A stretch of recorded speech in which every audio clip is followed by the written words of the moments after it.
மக்களே பாருங்க, நான் எங்க அக்கா வீட்டுக்கு முகம் கழுவுறதுக்காண்டி ஒரு சின்ன வாஷ் பேஷன் எடுக்க வந்து பார்த்துக்கோங்க. இங்க என்னன்னா இவ்வளோ அழகா வச்சிருக்காங்க. நான் எதை வாங்கி எதை பறக்குன்னு தெரியல. இங்க பாருங்க, இதை பார்க்கும்போது நம்மளுக்கு முகம் கழுவ தோணுமா இல்லை ஸ்பீரல்ல கொண்டு அடுக்க தோணுமா? நீங்க சொல்லுங்க கொஞ்சம். இதை பாருங்க, எத்தனை டோரு என்னென்னலாமோ வைக்கலாம். இதை பார்க்கும்போது ராஜா பகதூர் மயம் இல்லை. இதுக்கு கண்ணாடி, இது அவ்வளோ ஃப்ரீயாங்க. மக்களே இதை பாருங்க, இது மூஞ்சி கழுவுறதுக்கா இல்லை நீங்க வீட்டு பீரோலான்னு தெரியல.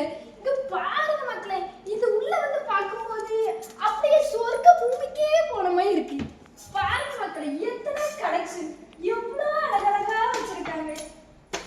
இந்த சைடு வாங்க மக்களே. ஐயோ, இங்க பாருங்க, உடன் டைப்பு நீங்க எங்க போனாலும் இப்படி ஒண்ணு கிடைக்காது. அழகழகா இருக்கு. இது எங்க இருக்குன்னு தெரியுமா? உங்களுக்கு தெரியுமான்னு கேட்கேன். இது நம்ம ஏரல்